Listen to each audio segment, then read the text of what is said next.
सन्तोरस्याधिराज्यम् ग्रीष्मयज्ञशरद्धरिः सप्तास्याजन्मनिधयः त्रिसप्तशमिधकृताः देवाय कुर्मेन्द्रन्वाणाः अवध्वन् पुरुषम् भसन् नैयज्ञम् बहिः प्रोक्षण्ये पुरुषम् दानमग्रहः तेन देवायजन्त साध्याय वयश्चये तस्मात् विघ्नात् सर्वभूतः संहृतम् मृगराज्यम् अशोविष्टाविष्टक्रे वायव्याले आरण्यात् ग्राम्याश्रये तस्मात् विघ्नात् सर्वभूतः विघ्नसामान्यज्ञे सन्नागम् विदग्रे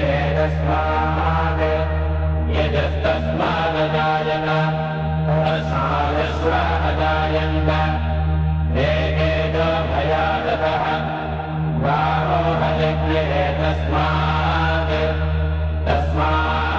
धातादावयः यत्पुरुषङ्गतुः अभिधाय कल्पयन् मुखज्ञमस्य को बाहो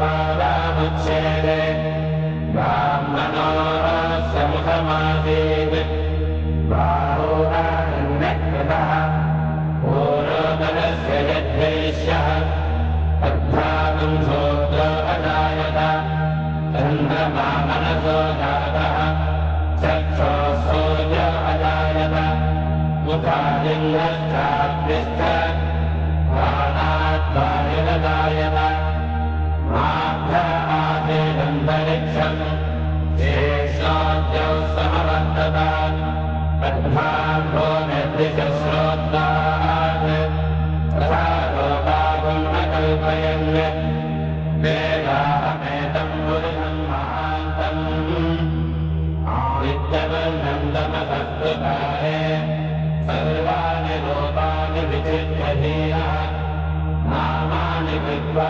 विवदनियतास्ते ध्याना पुरस्ताद्यमुदा जहार क्षिप्रविद्वान् अजितश्चरस्यः तमेवम् विद्वानमृतयः भवति मान्यपन्थायनाय विद्वे यज्ञेन यज्ञमयजन्तदेवाः तानि धर्माणि प्रथमाज्ञातन्य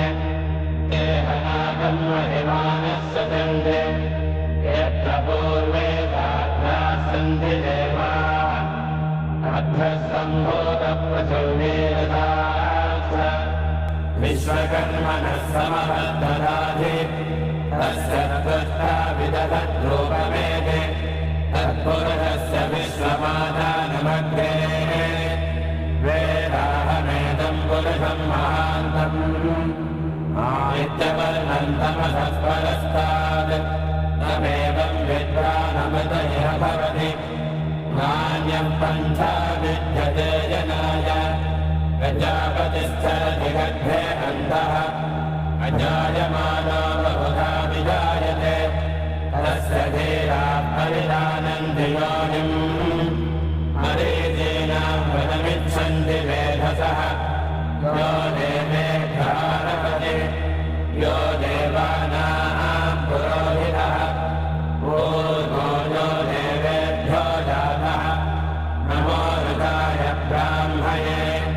ऋतम् ब्राह्मम् जनयन्तः देवा अग्रे तदब्रुवन् यस्यैवम् ब्राह्मणो विद्यात् तस्य देवा असङ्गसे ह्रीष्यते लक्ष्मी सपत्न्यौ अहोरात्रे पार्श्वे नक्षत्राणि रूपम् अश्विनौ यात्तम् इत्रम् मनिदान अमुम् मनिदान सर्वम् मनिदान ॐ शान्ति शान्तिः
श्रीमते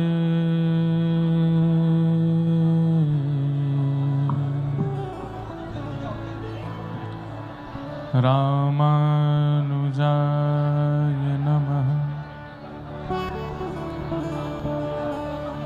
ध्येयं सदा परिभवग्नमविष्टदोहम् तीर्थास्पदं शिवविरञ्चनुतं शरण्यम् भृत्यार्थिहं प्रणतपालभवाब्धिपूतम् वन्दे महापुरुषते चरणारविन्दम्। अस्ति स्वस्तरुणीकराग्रविगलत्कल्पप्रसूनाप्लुतम् वस्तु प्रस्तुतवेणुनादनिहरी निर्वाणनिर्व्याकुलम् स्रस्तनिबद्धने विविलसति गोपी सहस्राव्रतम् हस्तन्यस्तनतापवर्गमखिलो दारं किशोराकृति कृष्णत्वदीयपदपङ्कजपञ्जरान्ते अद्यैव मे विशतु मानसराजहंस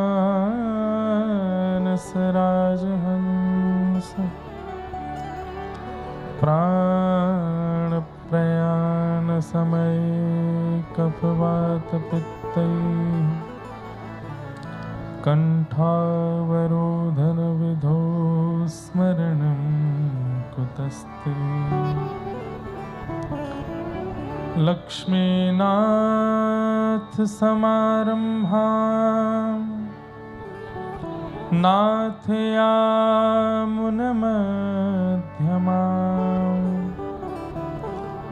अस्मदाचार्यपर्यन्तां वन्दे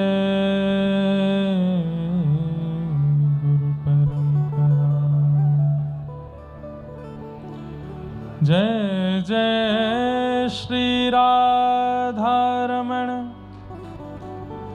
जय जय नवल किशोर जय गोपी चित चोर प्रभु जय जय माखन चोर।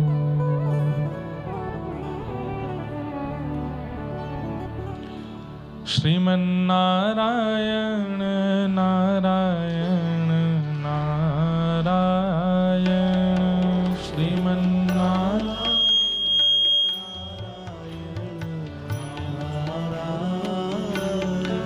भज मन नारायण नारायण नारायण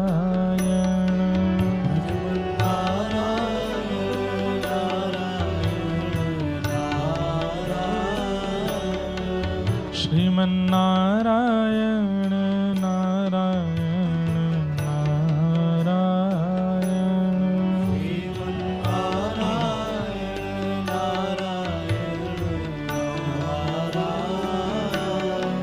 भज मन नारायण नारायण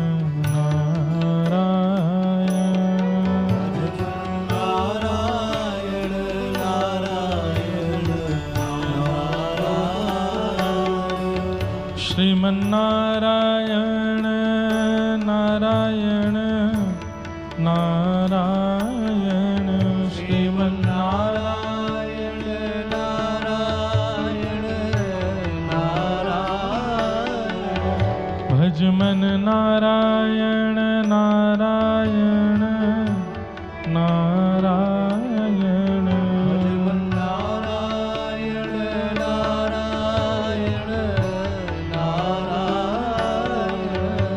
श्रीमन्नारायण नारायण नारायण श्रीमन्नारायण नारायण नारायण भज मन नारायण नारायण नारायण भज मन नारायण नारायण नारायण श्रीमन्नारायण नारायण नारायण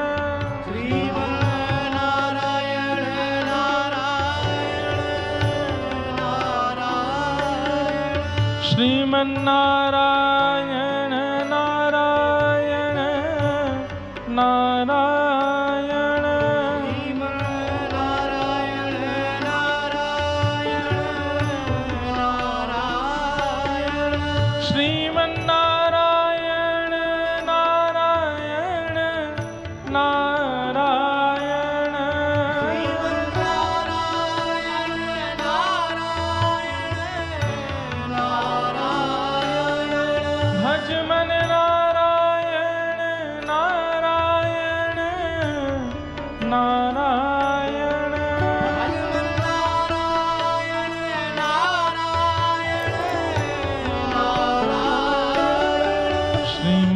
श्रीमन्नारायण नारायण नारायण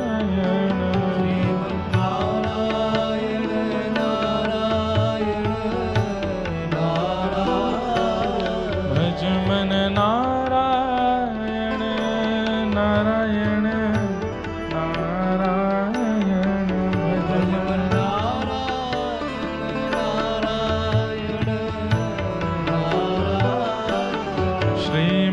श्रीमन्नारायण नारायण नारायण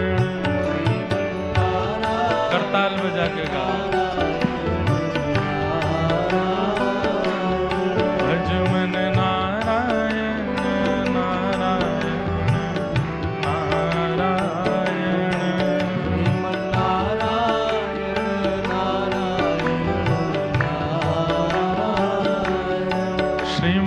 श्रीमन्नारायण नारायण नारायण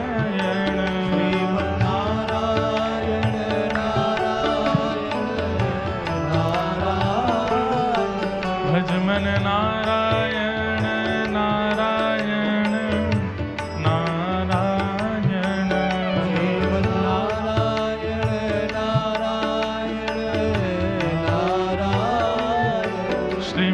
श्रीमन्नारायण नारायण नारायण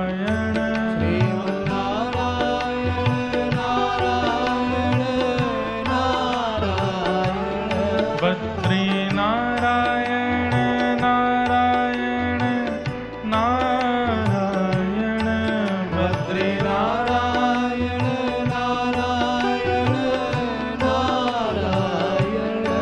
मुक्ति नारायण नारायण नारायण मुक्ति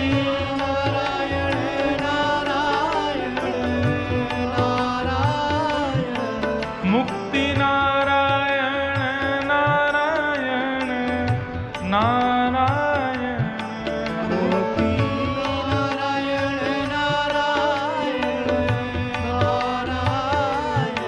श्रीमन्नारायण नारायण नारायण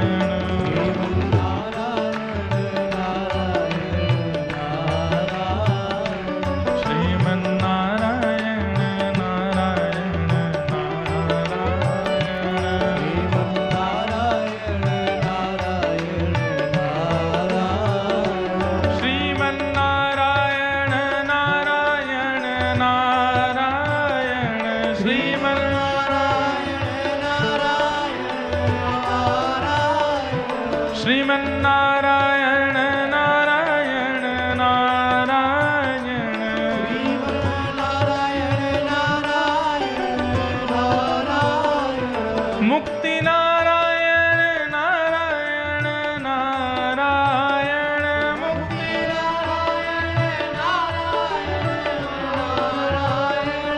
बद्री नारायण नारायण नारायण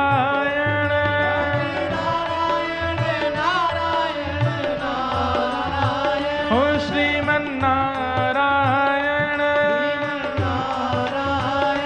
भजमन नारायण कहो मन नारायण भजो मन नारायण श्रीमन्नारायण रंग नारायण तिरुपति नारायण भजमन नारायण ओ श्रीमन्नारायण नारायण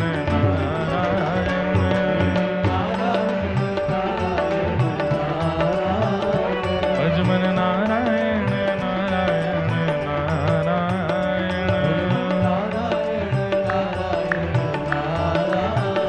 श्रीमन्नारायण नारायण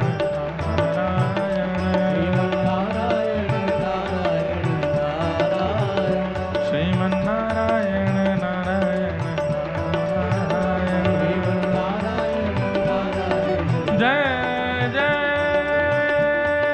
श्री राम जय जय श्री राम जय जय श्री राम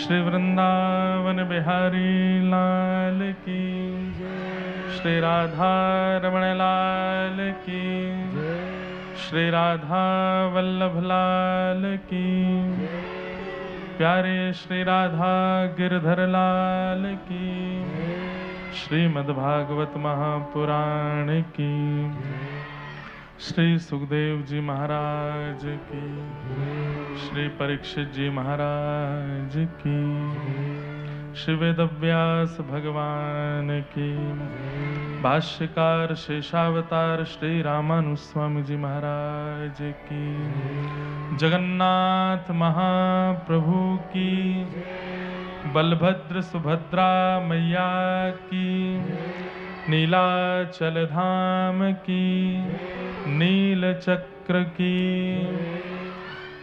सब संतन की सब भक्तन की सब विप्रन की जय जय श्री राधे जय जय श्री राधे जय जय श्री राधे। परम पूजनीय प्रातः स्मरणीय श्री स्वामी जी महाराज की जय। परम मंगल में प्रात प्रखलेश्वर अकारण करुणा वरुणालय भक्त वांछा कल्पतरु तड़ित विनिंदित पीतांबरधारी श्री बालकृष्ण प्रभु की वांगमयी प्रतिमूर्ति हम आप सबके मध्य में विराजमान श्रीमद् भागवत महापुराण को बारंबार प्रणाम। मंच पर विराजमान परम पूजनीय प्रातः स्मरणीय प्रातः वंद्य हमारे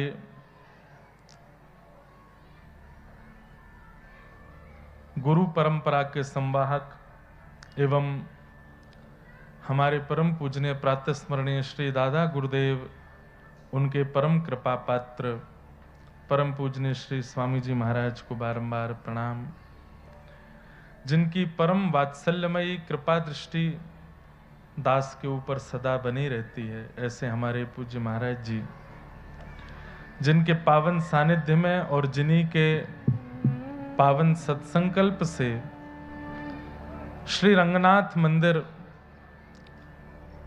कटनी के इस पावन प्रांगण में और श्री रंगनाथ प्रभु की पावन कृपा से ये कथा का क्रम हो रहा है। ऐसे पूज्य महाराज जी को पुनः पुनः प्रणाम। मंच पर विराजमान समस्त विप्रवृंद, सन्मुख विराजमान समस्त विप्रवृंद, सन्मुख विराजमान समस्त ब्रह्मचारी वृंद और समस्त गंधर्वजन, आप सभी कटनी निवासी सब श्रोता भाई बंधु मातृशक्ति, सबको जय श्री कृष्ण। जय श्री कृष्ण। जय सिया राम। जय सिया राम। जय श्रीमन नारायण। जय श्रीमन नारायण। जय जय श्री राधे। जय श्री राधे। ठाकुर जी की परम कृपा। संभवतः ऐसा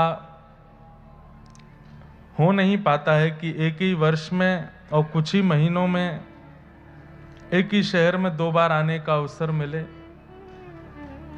और ये अवसर मिला है कटनी आने के लिए।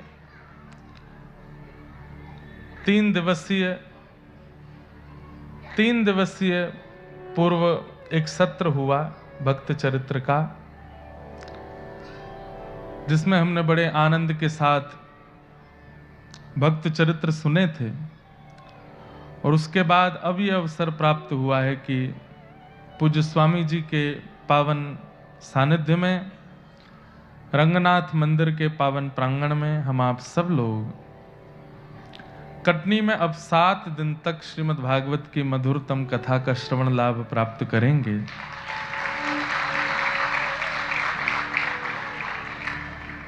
आज प्रथम दिन बहुत ज़्यादा विलंब हुआ कथा में, और विलंब का कारण हमारा विमान बहुत विलंब से पहुंचा जबलपुर भी। भागते दौड़ते जैसे भी करके यहाँ पहुँचे। कलश यात्रा हुई। आज बहुत माताएं बहनें सुबह से प्रतीक्षा भी कर रही थीं, परंतु अब प्रारंभ जब ठाकुर जी को मंगल द्योतक लगता है तभी होता है। ठाकुर जी को शायद जो समय निश्चित था उसी समय पर आज का क्रम प्रारंभ हुआ।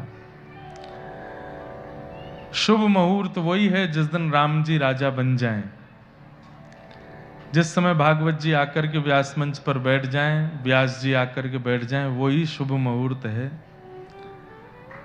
लेकिन कल से कथा का समय वही है जो सब जगह निश्चित है, 3 बजे से। अब बाकी तो आप लोगों के आने पर निर्भर करता है। आप लोग विलंब से आएंगे तो फिर विलंब से कथा बढ़ेगी, लेकिन हम यहाँ ऐसा नहीं करेंगे। वैसे तो हम सब जगह पहले ही पहुँच जाते हैं लोग, पर यहाँ हम कथा श्री रंगनाथ भगवान को और श्री पूज्य महाराज जी को सुनाने के लिए आए हैं। तो इसलिए कोई अगर समय से विलंब भी आएगा तो हमें कोई अतिशयोक्ति नहीं। हमारे श्रोता तो हमारे संग ही आमेंगे। हमारे श्रोता तो महाराज जी हैं, जिनकी गोद में हमें खेलने का अवसर मिला है, जिनके पावन कर कमलों से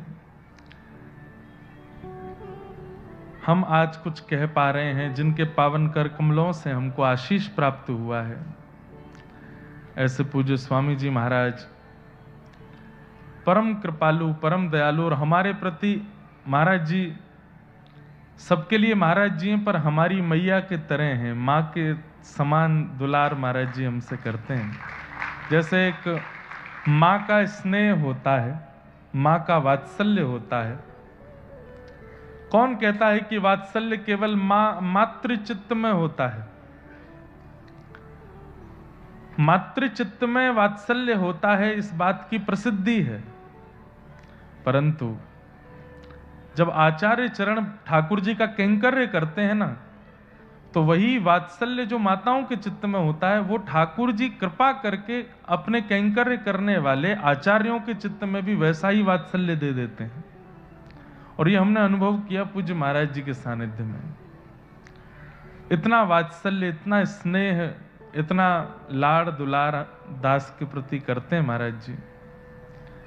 बस उसी स्नेह के फलस्वरूप हम ये कथा पूज्य महाराज जी को सुनाने के लिए कटनी आए हैं।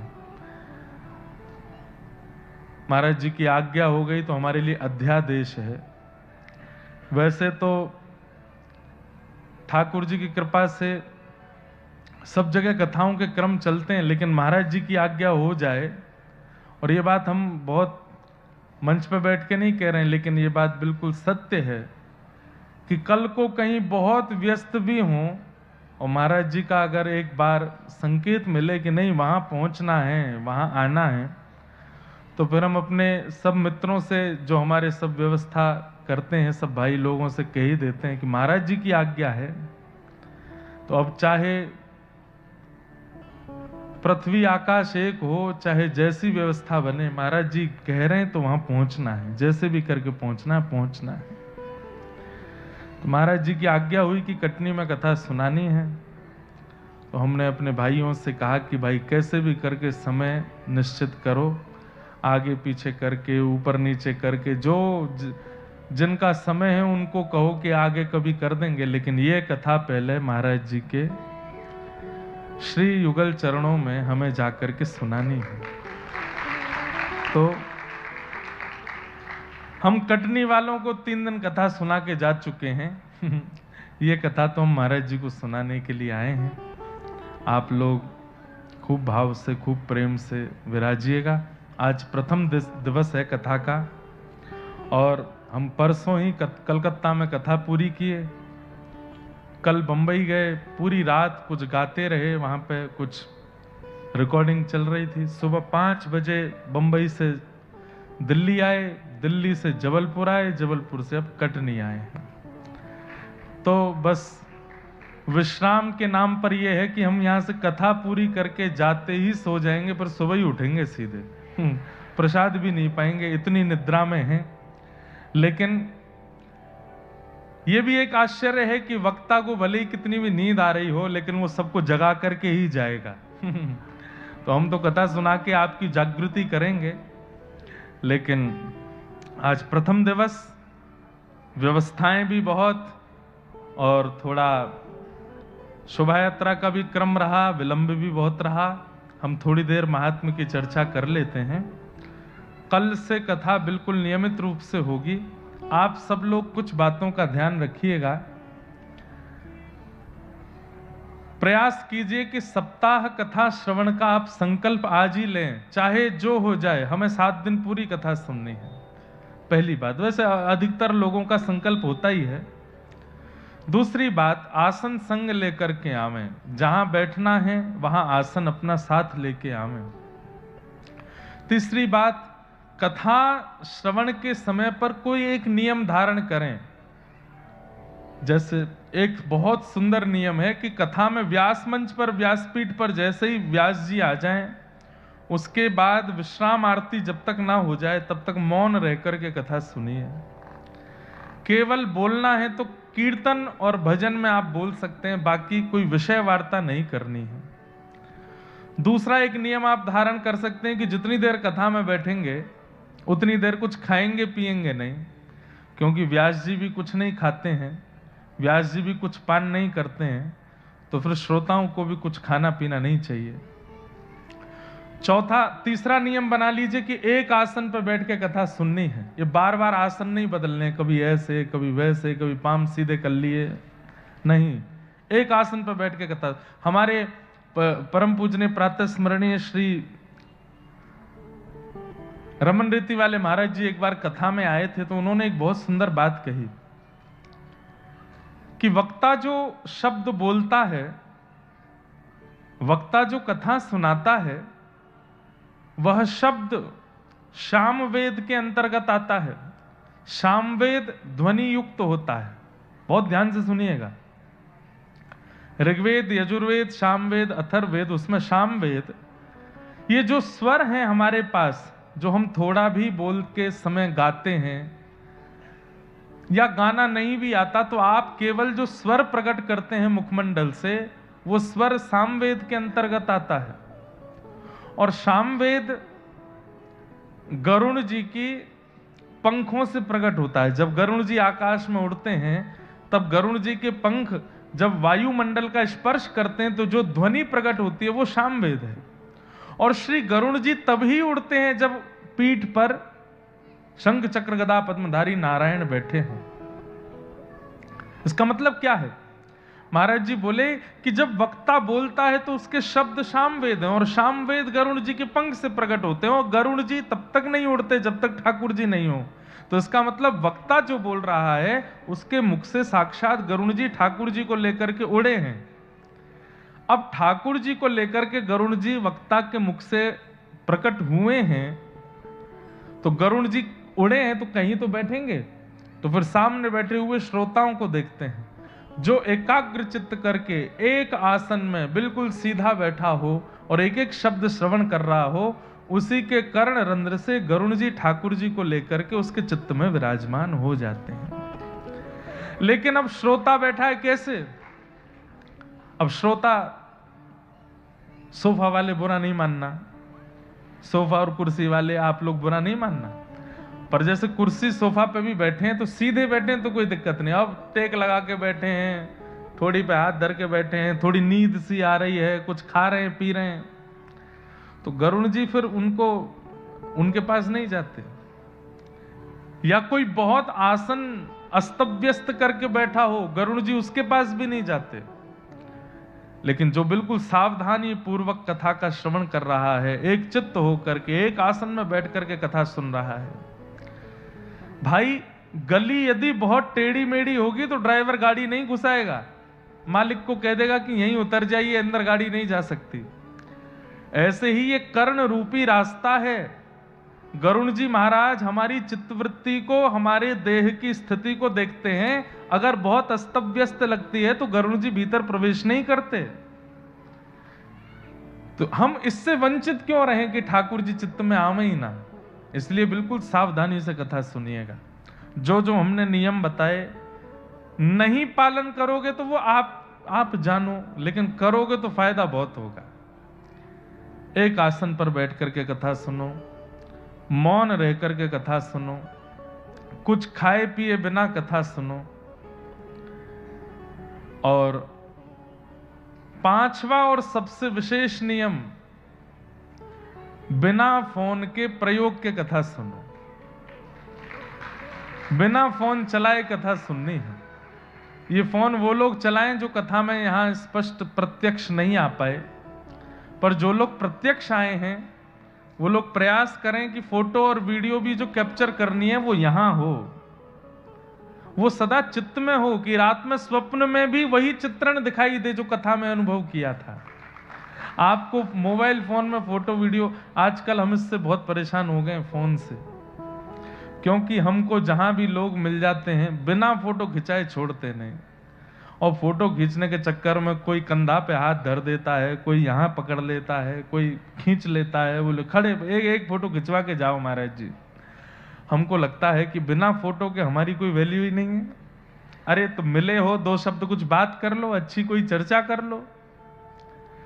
तो इसलिए हमारी प्रार्थना, ये 5 नियमों का पालन कीजिएगा। आसन संग लेकर के आइएगा, मौन धारण करिएगा, एक आसन पर बैठिएगा, कुछ खाए पिए बिना कथा श्रवण कीजिएगा, और बिना मोबाइल के प्रयोग के कथा श्रवण कीजिएगा। और छठवां एक नियम और है, सोइएगा मत कथा में आके, क्योंकि ये बहुत सहजता है।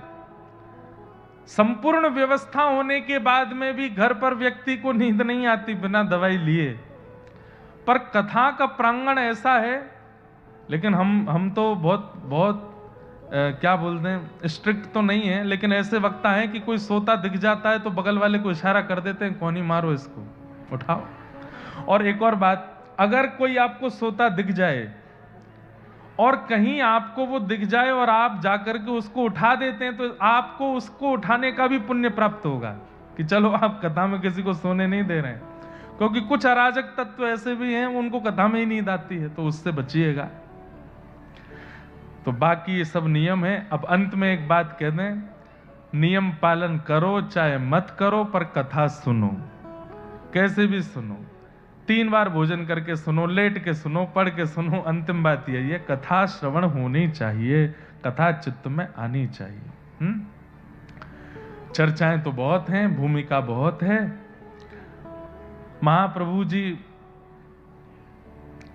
चैतन्य महाप्रभु श्री नित्यानंद महाप्रभु आज जिनका प्राकट्य दिवस भी है, जिन्होंने महाप्रभु श्री जगन्नाथ जी का खूब यश गाया, और क्योंकि महाराज जी बैठे हैं तो ये बात भी एक निश्चित है कि श्री जगन्नाथ जी की सुंदर सुंदर लीला कथाएं अगर कटनी की कथा में आती रहें तो आप लोग इस पर संशय मत कीजिएगा, क्योंकि महाराज जी बैठे हैं तो श्री जगन्नाथ जी का कोई ना कोई भाव तो मंच से होगा ही होगा। जगन्नाथ जी के चरित्र, जगन्नाथ जी की कथा, जगन्नाथ जी की लीलाएं, हमारे भाष्यकार रामानुज स्वामी जी के चरित्र और महाप्रभु श्री जगन्नाथ जी का सुंदर लीला अनुकरण, ये कथा के बीच में होता रहेगा। पर आज नहीं होगा, आज हम केवल महात्मा की चर्चा करेंगे। कल से हम और जगह तो ऐसा कहते हैं कि आपको कथा सुनते सुनते ऐसा लगेगा कि आप कलकत्ता में नहीं हो, आप बंबई में नहीं हो, आप मध्य प्रदेश में नहीं हो, आप कटनी में नहीं हो, आपको थोड़ी देर में ऐसा लगने लगेगा आप वृंदावन में हो। लेकिन मैं यहाँ की कथा में ये कह सकता हूं कि कटनी में शायद आपको ऐसा लग सकता है कि आप जगन्नाथपुरी में हो, आप महाप्रभु जी की सन्निधि में हो। और इसमें पूर्ण योगदान इसीलिए क्योंकि महाराज जी बैठे। आपका हम स्पष्ट नाम उच्चारण नहीं करेंगे, करना भी नहीं चाहिए, आचार्यों का नाम नहीं बोलना चाहिए, पर हमारे पूज्य पुरी वाले महाराज जी, जीयर स्वामी मठ वाले पूज्य महाराज जी, बचपन से हमने आपको पुरी में ही देखा है, और हम आपको जब देखते हैं तो ऐसा ही लगता है कि तीर्थी कुर्वन्ति तीर्थानि। श्रीमद् भागवत जी में लिखा है कि तीर्थी जो होते हैं वो भ्रमण करते करते सामान्य स्थानों को भी तीर्थ बना देते हैं। तो कहीं ना कहीं आप इस बात को अन्यथा ना लेकर के मान सकते हैं कि पूज्य महाराज जी के रूप में संपूर्ण नीलाचल धाम ही मंच पर विराजमान है। तो महाप्रभु जी का स्मरण तो बनेगा, खूब भाव से बनेगा। तो जगन्नाथ जी के खूब सुंदर चरित्र सुनेंगे। अच्छा, एक अंतिम बात और, अगर किसी के मन में कोई संशय प्रश्न कथा के बीच में आए तो वो व्यास मंच पर लिख करके भेज सकते हैं। हमारी मति में जितनी योग्यता होगी बाकी आचार्यों गुरुजनों से पूछ करके हम उसका प्रत्युत्तर देंगे। आज थोड़ी देर कथा सुन लेते हैं, महात्मा की थोड़ी चर्चा करके फिर कथा को विश्राम की ओर ले चलेंगे। बोलो वृंदावन बिहारी लाल की जय। सच्चिदानंद रूपाय विश्वोत्पत्त्यादि हेतवे तापत्रय विनाशाय श्रीकृष्णाय वयं नुमः। यं प्रव्रजन्तमनुपेतमपेतकृत्यं द्वैपायनो विरह कातर्या जुहाव पुत्रेति तन्मयतया तरवोऽभिनेदु स्तं सर्वभूतहृदयं मुनिमानतोऽस्मि। सच्चिदानंद रूपाय, भगवान के तीन रूप बताए गए हैं, सत्य, चैतन्य और आनंद। अब हमारे जगन्नाथ जी में भी तीन स्वरूप, वैसे तो चार स्वरूप हैं, बलभद्र जी, सुभद्रा जी, महाप्रभु जगन्नाथ जी और श्री सुदर्शन जी, ये चार स्वरूप हैं। परंतु इन तीनों में भी इन तीन भावों का दर्शन होता है। श्री बलभद्र जी सत्य स्वरूप हैं। क्यों हैं बलभद्र जी सत्य? सब लोग बहुत ध्यान से सुनिएगा। बलराम जी कौन हैं?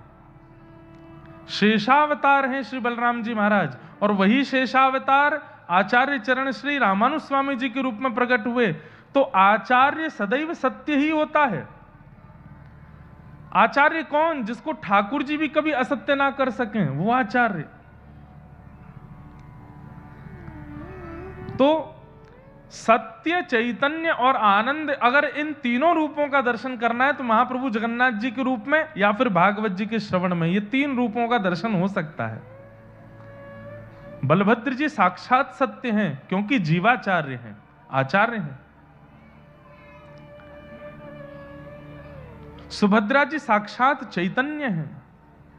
इसलिए जगन्नाथपुरी में बलभद्र जी का भी पूर्ण दर्शन नहीं हो पाता, जगन्नाथ जी का भी पूर्ण दर्शन नहीं होता, सुभद्रा जी का पूर्ण दर्शन होता। जो लोग, आप में से कितने लोग जगन्नाथपुरी गए, हाथ ऊपर करो। लगभग सब गए हैं। दर्शन करेंगे तो महाप्रभु जगन्नाथ जी भी इतने दिखते हैं। अब गरुड़ स्तंभ के पीछे से तो बिल्कुल इतने ही दिखते हैं, बलभद्र जी भी इतने ही दिखते हैं, लेकिन सुभद्रा जी परिपूर्ण दिखती हैं। नाम जगन्नाथपुरी है, दर्शन जगन्नाथ जी के हैं, लेकिन परिपूर्ण सर्वांगीण अंग का दर्शन यदि सब दर्शनार्थियों को होता है तो वो सुभद्रा जी का होता है। तो ये बात अगर कह दें तो इसमें कोई अतिशयोक्ति नहीं कि सुभद्रा जी का दर्शन ही प्रमाणित दर्शन है महाप्रभु जगन्नाथ जी के सुंदर मंदिर में, क्योंकि उन्हीं का ही परिपूर्ण दर्शन होता है, वही चैतन्य है। बलभद्र जी का और श्री ठाकुर जी का दोनों के दर्शन का परिपूर्ण फल सुभद्रा जी के दर्शन से प्राप्त हो जाता है, वो चैतन्य।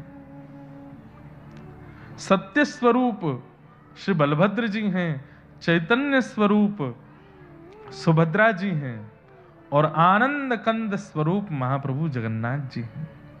सच्चिदानंद रूपाय। ये महाराज जी अब आप बैठे हैं इसीलिए ये भाव प्रकट हो रहा है। ये कोई पुराना भाव नहीं, कोई सुना सुनाया भाव नहीं, कोई पढ़ा हुआ भाव नहीं। हमने कहा ना कि महाराज जी बैठे हैं तो कुछ ना कुछ तरंगें आती रहेंगी। श्रीमद् भागवत जी के महात्म का पहला श्लोक है, आज तक इसकी अनेक व्याख्या की, लेकिन ये पहली बार ऐसी व्याख्या है। सत्य स्वरूप बलभद्र जी हैं, चैतन्य स्वरूपा श्री सुभद्रा जी हैं, और आनंद स्वरूप महाप्रभु जगन्नाथ हैं। जब आप मंदिर में प्रवेश करेंगे सबसे पहले बलभद्र जी ही दिखेंगे। अगर नियमित रूप से दर्शन करें, देखते हुए मंदिर में प्रवेश करेंगे तो सबसे पहले बलभद्र जी, उनको देखते ही चित्त में सत्य का उदय होता है। थोड़ा आगे जाकर के फिर सुभद्रा जी, तब चित्त में चैतन्य का अनुभव होता है। लेकिन महाप्रभु जगन्नाथ जी जब दिखते हैं तब तो नेत्र सजल ही हो जाते हैं। वो आनंद घन है, वो आनंद स्वरूप है। और आनंद की परिभाषा क्या है? सुख और आनंद दोनों में भेद है। सुख में हंसी आएगी, सुख में नाचने का मन करेगा, सुख में उछलने का मन करेगा, सुख में कूदने का मन करेगा। लेकिन आनंद में तो व्यक्ति प्रसन्न मुद्रा में रुदन करेगा। वो आनंद है, और वो महाप्रभु जगन्नाथ जी को देख करके होता है। उनको देख करके नेत्र सजल हो जाते हैं। जगन्नाथ स्वामी नयन पथगामी भवतु में। हमको तो अभी से ही लगने लग गया है कि ये कटनी में नहीं हो रही है कथा, तो जगन्नाथपुरी में ही हो रही है। वैसा ही अनुभव होने लग गया है। अब आप लोग बस कमर कस के बैठिएगा, खूब महाप्रभु जी के अब भाव आते ही रहेंगे। और महाप्रभु जी ने कृपा कर दी तो आप सब लोग घर यहाँ ऐसी कथा सुन के जाएंगे कि 7 दिन में एक आध दिन घर में दाल भात बनेगा तो वो महाप्रसाद का ही रूप धारण कर लेगा। उसको पाओगे तो महाप्रसाद के समान ही फल प्राप्त होने वाला है।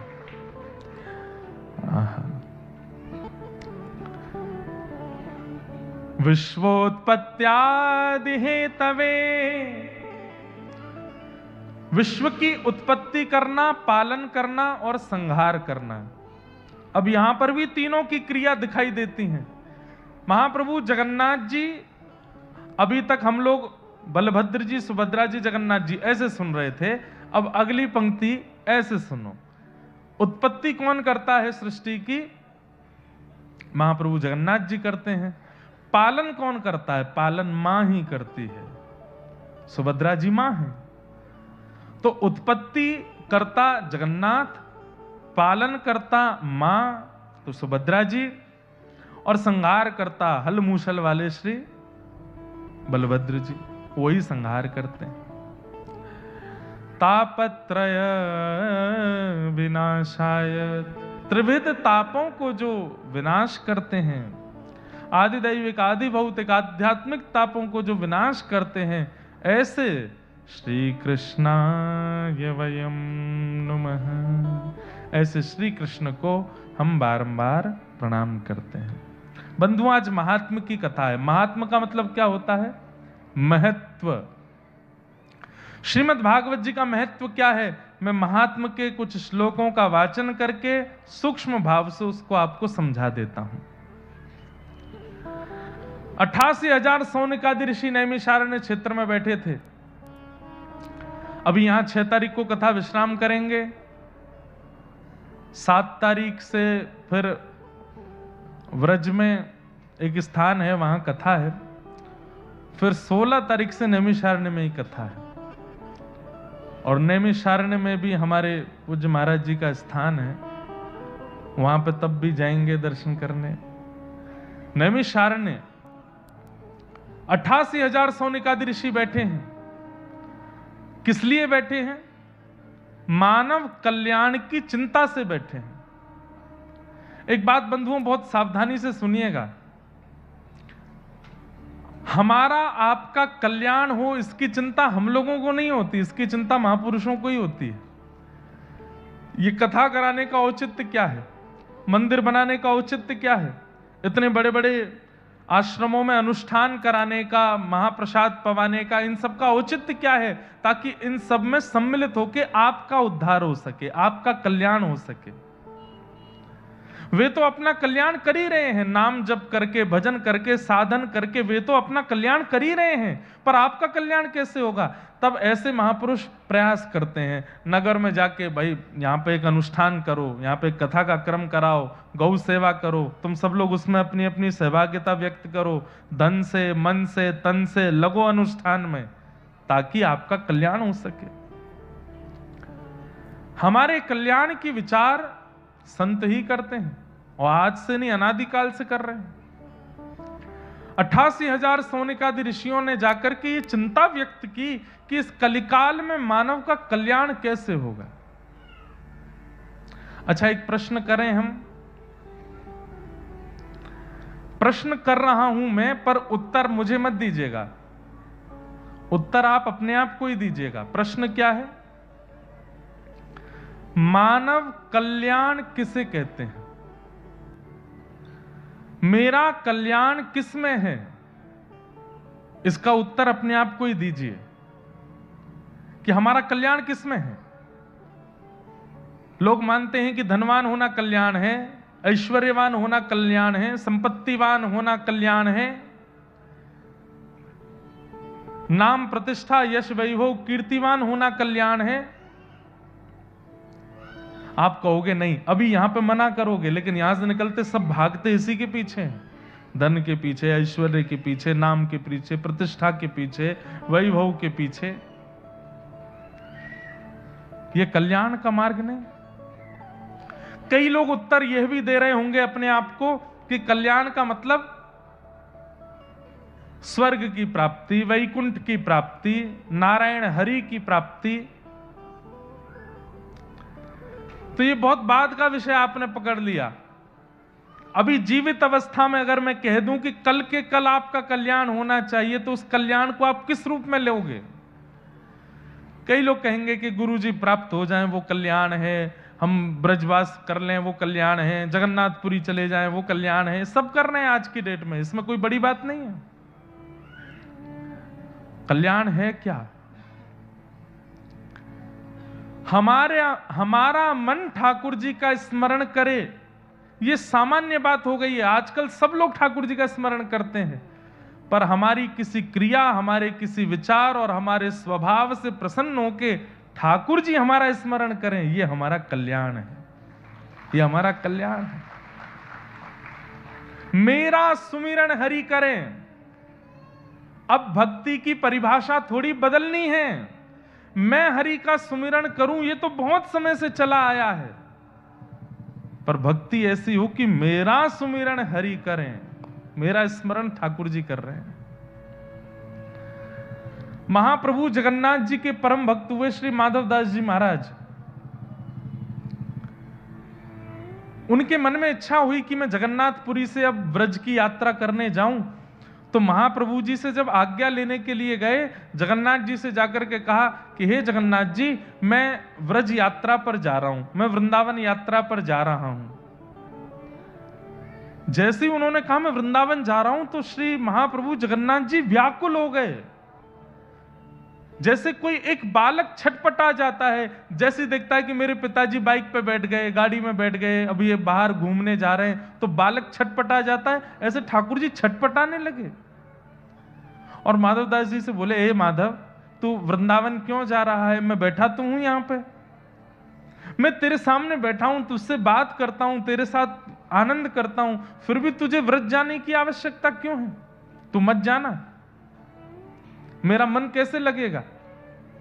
मेरी दृष्टि में यह कल्याण है। आप ठाकुर जी के पीछे हैं, ये बात बिल्कुल ठीक है, सभी पीछे हैं, पर हम आप में से एक कोई ऐसा है जिसके पीछे ठाकुर जी हैं, उसके प्रेम में आसक्त होकर के, उसके भाव में आसक्त होकर के ठाकुर जी उसके अनुब्रजम में हम नित्यम पूये ये तन्य रेणु भी। ठाकुर जी स्वयं कह रहे हैं, मेरे पीछे भक्तों की टोली चले, मुझे उसमें आनंद नहीं आता, पर उन भक्तों की टोली में से एक कोई इतना रसिक, इतना प्रेमी, इतना भावुक जब मुझे दिख जाता है तो उसको आगे करता हूं, उसके पीछे पीछे मैं चलता हूं। आज स्थिति यह है, हम ठाकुर जी के अधीन हैं, पर एक ऐसा प्रेम हो जाए कि ठाकुर जी वो अधीन तो नहीं होंगे, पर ठाकुर जी हमारे यूं हो जाए कि हमारे बिना ठाकुर जी का मन नहीं लगे, तू मत जाए मुझे छोड़ के, तू मेरे पास रहे, ये हमारा कल्याण है। महाराज जी, हमारे छोटे से गिरधर लाल जी हैं, अभी ब्याहुला हुआ उनका, तो वैसे तो प्रसिद्ध बात है, मैं बता चुका हूं, लेकिन विदेश यात्रा पर जाना था, तो हम अपने ठाकुर जी को संग लेके चलते हैं, यहां भी आए हैं, कटनी भी आए हैं, तो विदेश यात्रा पे जाना था। तो विदेश जाते हैं तो महाराज जी ठाकुर जी को सिक्योरिटी वाले और ये लोग, भारत में तो हम निवेदन कर देते हैं ठाकुर जी हैं, स्पर्श मत करना, तो मान जाते हैं, पर विदेशों में तो वो अब अंग्रेज लोग, वो क्या माने क्या जाने, तो वो लोग छू लेते हैं ठाकुर जी को। अब वो गौ मांस भक्षण करने वाले, उल्टा सीधा भोजन प्रसाद नहाते भी हैं कि नहीं पता नहीं, अब उनको क्या बोलें कि आचमन करो, यस्मरेत पुंडरी काक्षम सभाभ्यंतर सूची, वो क्या जाने इस बात को। तो हमने ठाकुर जी से कही, मैं ठाकुर जी इस बार हम अकेले विदेश जा रहे हैं, आप यहीं रहो, और वहां भोजन की भी व्यवस्था इतनी बढ़िया नहीं हो पाती, और आपको बिना दूध के भोग लगता नहीं, वहां जर्सी गैया हैं, दूध भी नहीं मिल पाता, तो आप यहीं विराजो। तो जैसे ही महाराज जी ठाकुर जी से कही कि आप यहीं विराजो, ये बालक सेवा करेंगे, तो हमको जहां जहां विदेश में जाना था 24 घंटे के अंदर सबके यहां घटना हो गई, सबके फोन आ गए, महाराज जी इस बार मत आइए, हमारे यहां कुछ हो गया है। पहला फोन आया, आप ताली बजा रहे हो, बात तो सुनो। जिनके घर मुझे पहुंचना था, कथा नहीं थी, 10-15 दिन के लिए ऐसे ही कुछ सत्संग के लिए जाना था, तो जिनके घर मुझे जाना था, ठाकुर जी से मना करने के ठीक 1 घंटे बाद उनका फोन आया, महाराज जी कब की फ्लाइट है? मैंने कि कल की है भैया, रात्रि में पहुंच जाएंगे हम 18 घंटे बाद। तो बोले महाराज जी वो हमारे घर में एक घटना हो गई। मैंने क्या हो गया? मुझे मेरी पत्नी को जॉब से निकाल दिया है किसी कारणवश, और घर में बड़ी तनाव भरी स्थिति बन गई है, और उसको जॉब दिलानी है, ये करना वो करना है, बड़ा वैसा माहौल हो गया महाराज जी। इस बार थोड़ी क्षमा प्रार्थी हैं, 3-4 दिन की जो सेवा थी वो हम नहीं कर पाएंगे।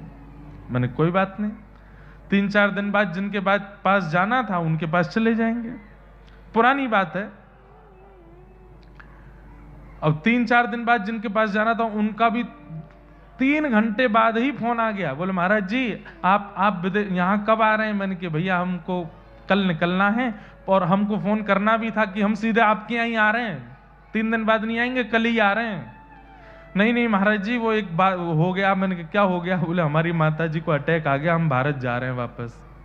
मैंने कहा अरे भैया 2 जगह के कैंसिल, और तीसरे हमारे एक रिश्तेदार रहते तो उनके यहाँ जाना था, उनका भी फोन आया, उनके यहाँ भी कुछ घटना घटी। तीनों घटनाओं के घटते ही मैं समझ गया कि ये घटना इसलिए हो रही है कि ठाकुर जी बोले दारी के मोह ना लेके जाएगो तो वह ना जान दूंगा मैं। महाराज जी बिल्कुल सत्य बात है। हमने जाके ठाकुर जी से कही, मैंने कहा हे ठाकुर जी टिकट विकेट बहुत महंगी बन गई है, सब हो गया है, मैं आपको ले चलूंगा। अब पुलिस वाले सिक्योरिटी वाले कुछ करें सो करें, और वहां दूध नहीं मिले तो नहीं मिले, आपको लेके चलूंगा, बिल्कुल निश्चिंत रहो, पर सुबह तक मुझे संकेत दिलवा दीजिए कि आपको जाना है कि नहीं। बस ये जैसे ही कहा कि आपको ले चलूंगा, शयन कराया ठाकुर जी को, सुबह उठ करके तीनों के लगातार फोन आए। पहली वाले को जॉब भी मिल गई, दूसरे वाले की मैया को अटैक भी ठीक हो गया, तीसरे वाले का भी काम हो गया। तब से इतना अखंड विश्वास अपने ठाकुर जी के ऊपर है। हमें लगता है एक भक्त के लिए यही कल्याण है कि उसके ठाकुर जी उसके बिना ना रह पाए।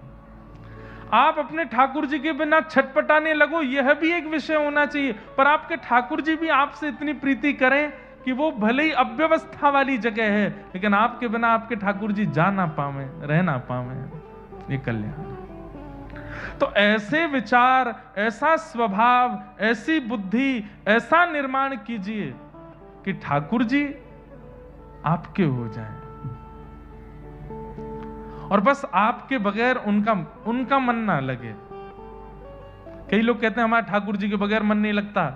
ये प्रारंभिक बात है, इसकी चरम स्थिति तो तब मानिए जब ठाकुर जी का आपके बिना मन ना लगे, ठाकुर जी का चित्त ना लगे।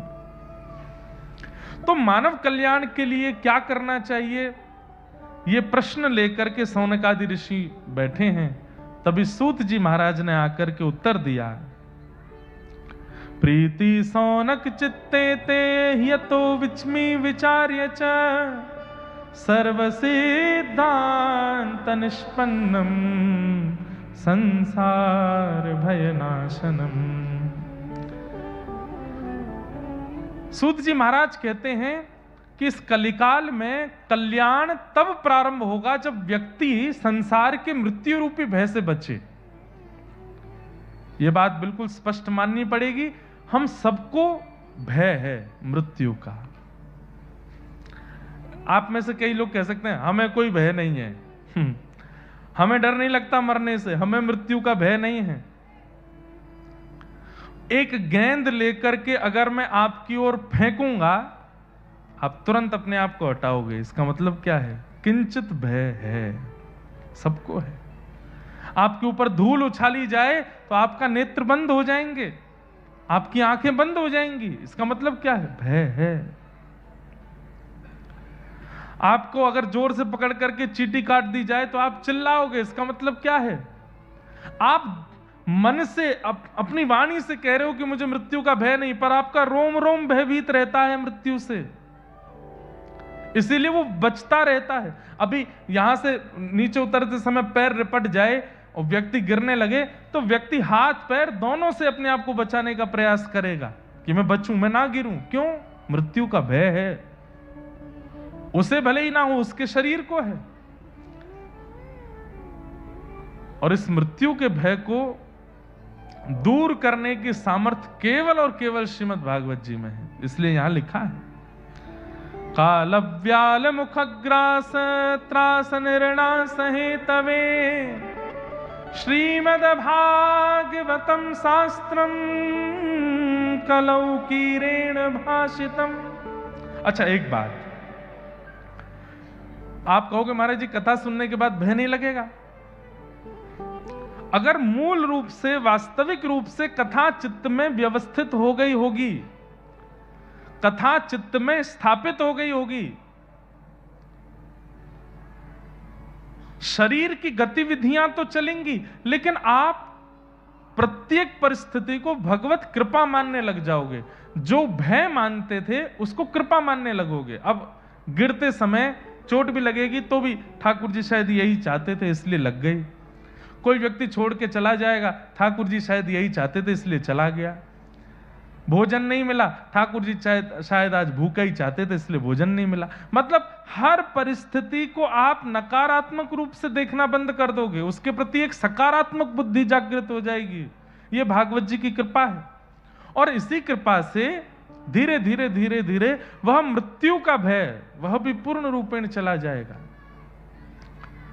और मैं कह दूं तो कोई अतिशयोक्ति नहीं, मृत्यु का भय चला जाएगा, प्रतीक्षा प्रारंभ हो जाएगी। अब हमें प्रियतम से मिलना है, अब हमें श्याम सुंदर से मिलना है, ठाकुर जी से मिलना है, यह प्रारंभ हो जाएगा। इसलिए श्रीमद् भागवतम शास्त्रम कलौ कीरेण भाषितम, मानव कल्याण यदि करवाना चाहते हैं कलिकाल में तो श्रीमद् भागवत शास्त्र है। तब प्रश्न किया कि इस भागवत शास्त्र को किसने सुनाया, किसने सुना, इसका कोई प्रमाण है? तब सूत जी महाराज बताते हैं कि एक बार की बात है, बद्रिकाश्रम क्षेत्र में नारद जी महाराज पहुंचे और वहां सनक सनंदन सनत कुमारों से उन्होंने अपनी चिंता व्यक्त की। क्या चिंता? अहम तुम पृथ्वीं यातो ज्ञात्वा सर्वोत्तमामिति, पुष्करम च प्रयागम च काशी गोदावरी तथा हरिक्षेत्रे कुरुक्षेत्रे श्रीरंगम सेतुबंधनम एवमादिषु तीर्थेषु ब्रह्ममाणे तस्तत। नारद जी महाराज कह रहे हैं कि मैं पृथ्वी के, महाराज जी यहां पे एक प्रश्न मुझसे किसी ने किया कि नारद जी महाराज ने पुष्करम च प्रयागम च काशी गोदावरी तथा हरिक्षेत्रे कुरुक्षेत्रे सारे तीर्थों के नाम क्यों बोले? नारद जी ने यहां यह क्यों नहीं कहा कि मैं बंबई गया, मैं कलकत्ता गया, मैं दिल्ली गया, मैं चेन्नई गया, मद्रास गया? तीर्थों के नाम बोले और तीर्थों के नाम बोल करके नारद जी कह रहे हैं कि वहां मैंने बहुत विचित्रता देखी। तो हमारे मन में एक उत्तर आया कि नारद जी महाराज कह रहे हैं, बोले परम पवित्र तीर्थों की स्थिति सुन लो, सामान्य नगरों की स्थिति क्या होगी इसका अनुमान खुद लगा लेना। परम पवित्र स्थानों की स्थिति जब ये बन चुकी है तो सामान्य नगरियों की स्थिति क्या होगी ये तुम अनुमान खुद लगा लेना। जैसे बच्चे स्कूल में कई बार, इधर देखो सावधानी से सुनो, बच्चों का रिजल्ट आता है ना, माता पिता अपने बालक से पूछते हैं अरे क्या आया?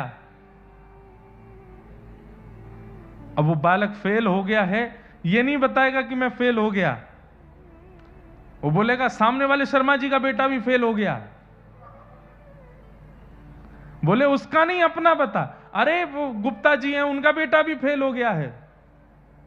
अरे गुप्ता जी का नहीं तू अपना बता, अरे बुआ का बेटा पढ़ता संग वो भी फेल हो गया। अरे तेरा पूछ रहा हूं। बोले जब ये 3 हो गए फेल तो मैं कैसे बचूं? मैं भी फेल हो गया। तो बालक इस प्रकार की वार्ता क्यों करता है? भाई जब बड़ी बड़ी पदवियों पर बैठे हुए लोग भी जब ऐसे हो गए तो हम कौन सी खेत की मूली हैं? हमारे साथ भी हो गया। कोरोना जब फैलना शुरू हुआ था, लोग बाग पहले भयभीत नहीं हुए, लेकिन जब पता चला कि खरबपति करोड़पति भी अब इतना धन लगा करके अपनी जान नहीं बचा पा रहे, तब ज्यादा भयभीत हुए लोग। बोले जब करोड़ों करोड़ों हॉस्पिटल जिन्होंने बना के खड़े किए हैं खुद ही, वो अपने प्राण नहीं बचा पा रहे हैं, तो फिर हम तो भैया सामान्य घर के लोग हम कैसे बचेंगे? अब अपनी रक्षा करो। तो बड़ी स्थिति इसलिए बताई है नारद जी ने, तीर्थों के नाम इसलिए लिए हैं कि भाई तीर्थों की स्थिति ये है तो सामान्य नगरियों की स्थिति तो तुम अनुमान लगा लो क्या स्थिति है। अब ये तो वैसे विस्तार से बोलने वाला प्रसंग है, पर मेरा बार बार मन घड़ी पे जा रहा है कि आज आप लोग बहुत सुबह से विलंब में चले गए। पर हम कल से घड़ी नहीं देखेंगे, कल से खूब विस्तार से सुनाएंगे एक एक भाव। सत्यम नास्ति, थोड़ी सी बता देता हूं। तीर्थों के नाम लेकर के नारद जी कह रहे हैं कि यहां मैंने क्या देखा। सत्यम नास्ति तपः शौचम दयादानम न विद्यते उदर भरिणो जीवा वराका कूट भाषिण। सत्यम नास्ति, लोग अब सत्य नहीं बोलते कलयुग में। शौचम नास्ति, यानी कि पवित्र नहीं रहते हैं, केवल दिखावा करते हैं पवित्र रहने का। सत्यम नास्ति, शौचम नास्ति, दया नास्ति, दया नहीं है। आजकल तो दया भी व्यक्ति कैमरा के सामने करता है। अगर किसी को कुछ दे रहा है तो भी वो देख लेगा, कैमरा ऑन कर भाई, वीडियो बना, दे रहा हूं मैं। दया, दया नास्ति। सत्यम नास्ति, शौचम नास्ति, दया नास्ति, दानम नास्ति, दान भी नहीं कर रहा है। और दान करेगा तो ढिंडोरा पीट के करेगा।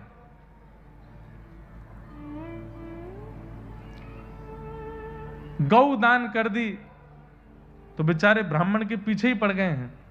दूध पी रहे हो कि नहीं? बोला आप पी रहे हैं। हमने ही तो दी थी, हमने ही तो दी थी। कोई आके कह दे वो हमारे घर में अनुष्ठान था, उन पंडित जी को, उनकी जो गैया है ना वो मैंने ही दी है उनको। अरे क्या जरूरत है बताने की। बंधुओं, दान करने के बाद वस्तु पर अपना अधिकार मानना, यह दान के प्रति अपराध है। दान करने के बाद उस वस्तु को आप कभी भूल करके भी ये नहीं कह सकते कि मैंने दी है, वो दान हो चुकी है, अब वो उन्हीं की है। दानम नास्ति, तो सत्यम नास्ति, तपः नास्ति, शौचम नास्ति, दानम नास्ति, दया नास्ति। और संसार में लोग कर क्या रहे हैं? नारद जी बोले उदर भरिणो जीवा, केवल पेट भरना है।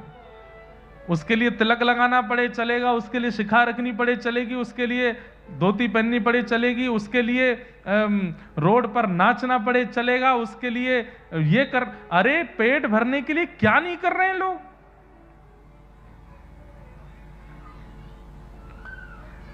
हमारे बंबई जगत के बड़े बड़े आधुनिक जो क्या बोलते हैं उनको, अभिनेता अभिनेत्री जन, वे स्वयं तंबाकू का ऐड करेंगे, वे स्वयं पेप्सी का और जो भी बच्चे पीते हैं ठंडी चीज उसका ऐड करेंगे और उसका करोड़ों लेते हैं और स्वयं ही नहीं खाते पीते।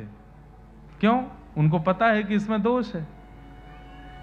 मतलब दुनिया को विष पिलाने के लिए तैयार हैं, अपने आप को लाने के, उसके बदले पैसे लेते, पर स्वयं नहीं करते क्योंकि वो जानते हैं कि ये विष है। उदर भरिणो जीवा, पेट भरना है, चाहे उसके लिए कितनों की हत्या करनी पड़े, कितनों को मारना पड़े, कितनों को नीचे दबाना पड़े, कितनों को पीछे छोड़ के आगे जाना पड़े, पेट भरना है। उदर भरिणो जीवा, इसी के लिए सब लोग कर रहे हैं काम। कभी चिंतन करके देखिएगा, ये बटुक ब्राह्मण यहां बैठे हैं और एक हमारे घर के बच्चे हैं, वो स्कूल पढ़ने के लिए जाते हैं। उसके पीछे भी केवल एक ही उपाय है कि 4-5 वर्ष से हम बालक को सिखाते हैं कि इतने योग्य बन जाओ कि कल तुम भी अपना पेट भर सको। उदर भरिणो जीवा, हम इसी के लिए उसको पढ़ा रहे हैं। ठीक है, पेट भरने के लिए शिक्षा का आना, पेट भरने के लिए व्यापार करना, ये तो एक नियम है संसार का, पर वही सर्वस्व है, ये गलत विषय है। नहीं, उसी के लिए मत कीजिए सब कुछ। मंदा सुमंद मतयो मंद भाग्या युपद्रुता पाखंड निरता संतो विरक्ता सपरिग्रह तरुणी प्रभुता गे श्याल को बुद्धिदायक कन्या विक्रयणो लोभात दंपति नाम च कनकनम मतलब इतने अकाट्य सत्य लिखे हैं यहां पर, अगर इसका मैं हिंदी विवेचन करने लगूं तो कई लोग बुरा मान जाएंगे। इतना सत्य लिखा है यहां पर। नारद जी महाराज कहते हैं कि कलयुग के लोग कैसे हैं? बोले दीर्घ सूत्री। दीर्घ सूत्री किसको कहते हैं? जिस काम को करने में 5 मिनट लगना चाहिए उस काम को करने में 15 मिनट लगाते हैं, 20 मिनट लगाते हैं हम आप सब लोग।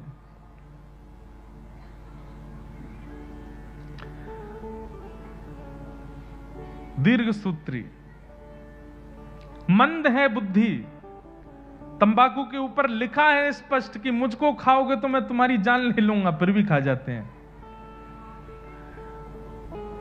ये मंद बुद्धि नहीं है तो क्या है हमारी? मदिरा पान करने वाले को कहीं पुरस्कृत नहीं किया जाता, लेकिन फिर भी मदिरा पान की जाती है। ये मंद बुद्धि नहीं है तो क्या है? पर स्त्री गमन, पर पुरुष गमन। पता है कि अगर समाज को पता चला तो अपमान के भागी बनेंगे, लेकिन फिर भी लोग करते हैं। छल, कपट, ईर्ष्या, द्वेष, अभिनिवेश, अहंता, ममता, ये सब दोष हैं, जानते हुए भी हम करते हैं। ये मंद बुद्धि नहीं है तो क्या है? मांस भक्षण। पता है कि ये जीव है, ये भी प्राणी है, जीवित है, और इसका मांस है, इसके अंदर रक्त है, इसके अंदर प्राण है, फिर भी मार के खा जाते हैं। मंद बुद्धि नहीं है तो क्या है? मंदा सुमंद मतयो और मंद भाग्या। नारद जी महाराज कह रहे हैं कि हम आप सब लोग मंद भाग्य वाले भी, हमारा भाग्य भी अच्छा नहीं है। पाखंड निरताः संतो। पाखंडियों की संख्या बढ़ती जा रही है। संत का केवल भेष रह गया है, बाकी आचार विचार नियम के रूप में बिल्कुल भी संतत्व नहीं है उनके अंदर। पाखंडी ज्यादा है कलयुग में। पाखंड निरताः संतो विरक्ता सपरिग्रह। तरुणी प्रभुता गे है। आई एम वेरी सॉरी अगर मैं ये बोलूं और आपको बुरा लगे तो। बोले घर की मालिकिन मां होनी चाहिए, घर की मालिकिन बड़ी बूढ़ी दादी या मां होनी चाहिए, पर ब्याह होने के बाद मालिकिन वही हो जाती हैं। तुम जो कहोगी वो होगा, तुम जैसे चाहोगी वैसे रहेंगे। तरुणी प्रभुता गे है। और अगली बात सुनकर के कई भाई लोग नाराज मत हो जाना। शाल को बुद्धिदायक। घर में बड़े भैया बैठे हैं लेकिन उनकी राय नहीं चलेगी, लेकिन पत्नी के भैया अगर कह दें कि जी जाजी ऐसा, अरे बेटा तू ही कह रहा है सत्य। शाल को बुद्धिदायक। साले की बुद्धि पर चलने लग गए हैं लोग। हम भी साले हैं कि निखे यूं के तो। हमारी भी 3 बहनें हैं। अब ये बातें तो यहां भागवत जी में स्पष्ट है, पर मेरे से मेरे जीजा जी राय लेते तो मैं कहता हूं मेरी नहीं मानना। भागवत जी मना कर रही हैं। हाँ ठीक है, आपके बड़े भैया आपके परिवार के लोग जब राय दे दें उसके बाद मुझसे मैं भी उसी पक्ष में बोलूं तो बात ठीक है, लेकिन हम कथा वक्ता हैं, हमको इतने लोग मानते हैं, फिर भी कथा में 4 घंटा मेरी बात माननी ही माननी है। उसके बाद जब मैं साले के रूप में हूं तब मेरी बात नहीं मानना। शाल को बुद्धिदायक करना। कलिकाल में बड़े भैया की बात मानो, कलिकाल में अपने छोटे भैया भाई लोगों की बात मानो। और कन्या विक्रयणो लोभात। विवाह नहीं होता है तो क्या होता है? सौदेबाजी होती है। विवाह कैसे होता है? कि भाई हमने अपने बच्चे को 5 साल मेहनत करा के चार्टर्ड अकाउंटेंट लगाया है और आप कह रहे हो कि 20 लाख रुपए लगाओगे बस। मतलब चार्टर्ड अकाउंटेंट की भी एक रकम है। बच्चे को ऐसे कह के बेटा तू अगर डॉक्टर बनेगा तो इतना तो लगेगा ब्याह में, तू अगर चार्टर्ड अकाउंटेंट बनेगा तो इतना लग जाएगा। और कन्या दान नहीं होता, कन्या विक्रय होता है। कन्या विक्रय। विक्रयणो लोभात दंपति नाम च कलकनम। और फिर इसी कारण से दाम्पत्य जीवन में उनके दोष चलता रहता है। बहुत सुंदर, आगे बहुत सारी बातें, सब नहीं कहूंगा। लेकिन नारद जी बोले सब जगह आश्चर्य पृथ्वी पर देखते हुए जब मैं वृंदावन पहुंचा, वृंदावनम, आहा, तब वृंदावन में मैंने क्या देखा, एक तरुणी बैठी है परम सुंदरी और उसकी गोद में 2 वृद्ध लेटे हैं। वो तरुणी कौन है, वो वृद्ध कौन है, मैं नहीं जानता, पर यह बड़ा आश्चर्यजनक था कि एक युवा कन्या की गोद में 2 वृद्ध लेटे हैं। तब मैंने उससे पूछा, और मैंने नहीं पूछा, उसने मुझे रोक करके कहा, भो साधो क्षणम तिष्ठत मत चिंतामपि नाशय, हे साधु रुक जाइए, मेरी चिंता का नाश कीजिए। मैंने कहा, देवी तुम कौन हो और तुम इतनी युवा हो, तुम्हारी गोद में वृद्ध? तब उसने कहा, अहम भक्ति ऋतिख्याता, मैं भक्ति हूं और ये मेरे 2 बेटे हैं, ज्ञान और वैराग्य। मैं युवा हूं क्योंकि सब मुझे भजते हैं, भक्ति सब करते हैं, लेकिन ज्ञान शून्य होकर के, वैराग्य शून्य होकर के करते हैं, इसलिए मेरे दोनों पुत्र वृद्ध हैं। आप सब लोग भक्त हो ना? एक पंक्ति बोलूं, पूरी आपको करनी है फिर, ठीक है?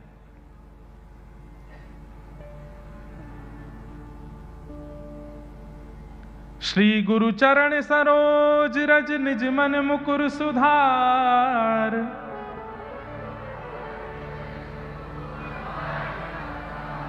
बुद्धिहीन तनु जान के सुमिरौ पवन कुमार।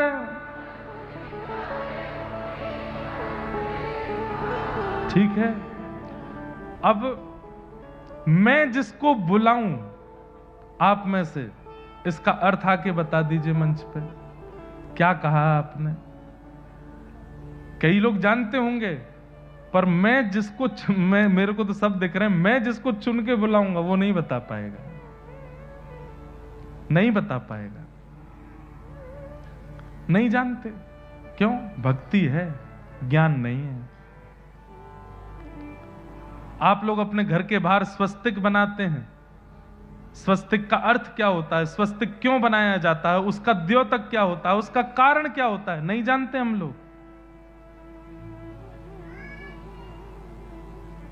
स्वस्ति माने कल्याण, क माने करने वाला, जो कल्याण करे, इसलिए उसकी 4 भाग बनाए जाते हैं। 4 खानों के बाहर उसके कोने छोड़े जाते हैं कि चारों सर्वांगीण रूप से जो हमारा कल्याण करे, वो स्वस्तिक।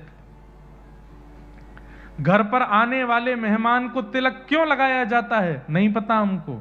चलो तिलक लगाया, ये आपने बता भी दोगे।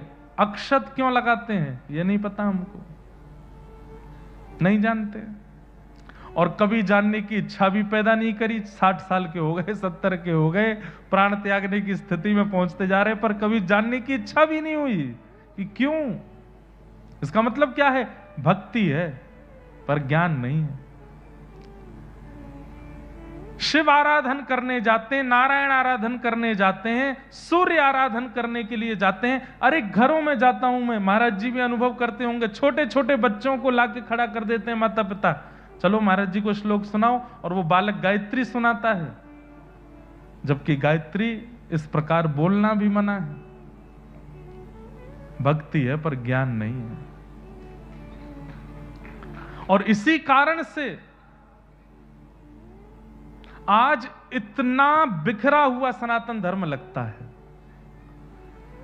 और अब तो इतना खतरनाक समय आ गया, संत संतों में लड़ाई हो रही है, आध्यात्मिक लड़ रहे हैं आपस में एक दूसरे को। अरे अब तो एक होने का समय था, अब क्यों लड़ रहे हैं? बड़ी मुश्किल से युवाओं को खींच के कथाओं में लाए हैं, और फिर से ये सब विवाद होकर के फिर सब बिखर जाएगा। कोई अच्छा कुछ करता दिख जाए तो उसके बारे में 4 बातें बुरी बोलने लगेंगे, उसके बारे में 10 उसके पीछे पड़ जाएंगे, ये गलत है, ये ऐसा है, इसने ऐसा किया, वैसा किया। पता नहीं क्यों हमारे यहां संगठित नहीं हो पाते हैं। आपको कोई संशय है, उनसे मिलके बात करो, उनसे बैठ के बात करो, पर नहीं, विवादास्पद होते जा रहे हैं और ये सनातन का स्वरूप नहीं है। तो भक्ति तो है पर ज्ञान नहीं है, भक्ति तो है पर वैराग्य नहीं है। वैराग्य का मतलब गृह त्याग नहीं होता, वैराग्य का मतलब सब छोड़ देना नहीं होता, वैराग्य का मतलब सब छोड़ करके चले जाना नहीं होता। वैराग्य का मतलब सबके बीच में रहते हुए भी किसी में आसक्त ना होना, यह वैराग्य होता है, इसे वैराग्य कहते हैं। अरे कोई चाउमीन खा रहा है, कोई बर्गर खा रहा है, कोई कुछ खा रहा है, कोई कुछ खा रहा है और चारों तरफ आपके घेर के कुछ ना कुछ व्यंजन खाए जा रहे हैं, लेकिन आपकी जीभ में एक बूंद पानी भी नहीं आ रहा है, यह वैराग्य है। असंख्य भोग्य वस्तु चारों तरफ हैं, लेकिन सबके बीच में रहते हुए भी अपने मन को वशीकृत करके बैठे हैं, असली वैरागी वो है। और वो वैरागी किस काम का, सब छोड़ छाड़ के चला गया वन में जाकर के फिर तड़प रहा है, मैगी की इच्छा हो रही है मेरी, तो मुझे कोई बर्गर खिला दो यहां लाके। ये काय बात का वैराग्य। वस्तु का त्याग वैराग्य नहीं होता, वस्तु के प्रति आसक्ति का त्याग वैराग्य होता है।